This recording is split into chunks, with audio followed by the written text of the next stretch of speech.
I wear a medical alert because in case you get in an accident and you're with no one that knows about your condition, it's like your lifeline basically, because paramedics or anyone who responds to the accident that you've been in needs to know that you have hemophilia, because if you're losing a lot of blood very rapidly, that basically is deadly. Having a health condition that isn't really visible until you have a bleed. And then when you do have a bleed, how do you come back to school after being away, and what do you choose to share with your friends? I'm not really open about it, so I don't talk to a lot of people about my hemophilia. Like if they ask me or if they notice I have a medical alert bracelet, then I'll explain it to them and talk to them about it. I've been on the Ontario canoe trips. I've led them for 14 years.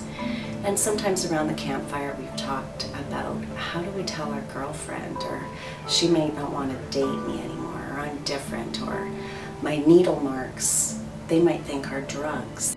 Tout le monde que je connais savent que je suis hémophile.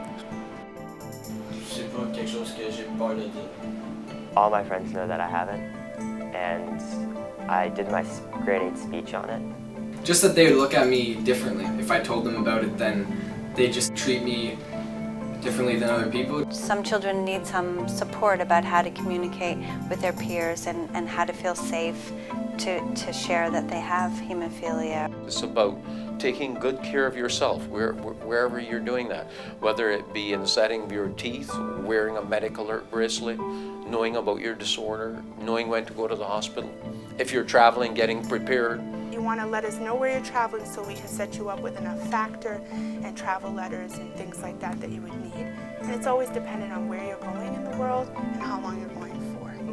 Make sense? Because obviously a trip to, England for 1 week is very different than going to Malawi for 3 months to volunteer.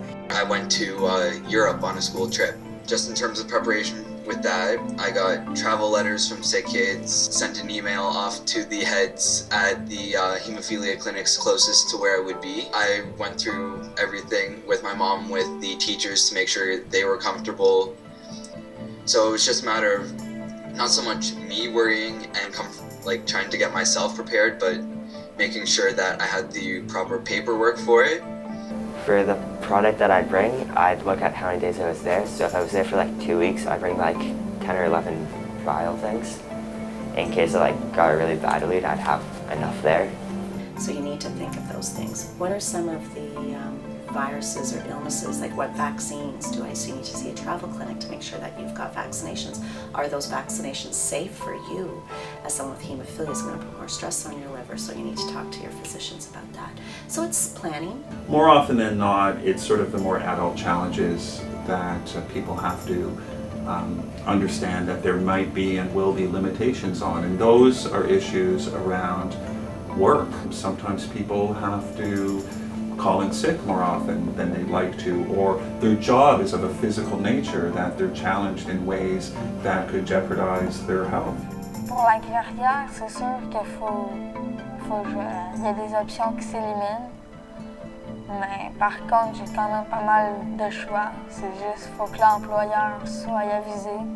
Whether it's me writing a letter, or speaking to the employer, or helping that person hook up with the right lawyer or human rights person or something like that. I take my job as an advocate quite seriously, and I help that person very often to do things that they couldn't on their own. I think I'd be able to handle working a more physically demanding job like a trade or something, because I know my body really well. I know how I can push myself to my limits without exceeding them, and I know that in order to do such things, I have to stay consistent with treatments, and I've been pretty good with that, so I think I'd be able to continue on in future. Not to sound corny, but the whole idea of becoming an adult can just be an adventure that can be something that doesn't need to be feared, but rather enjoyed. And I think I can help people when I talk with them about embarking upon that adventure and it being something that's interesting and fun and not necessarily scary.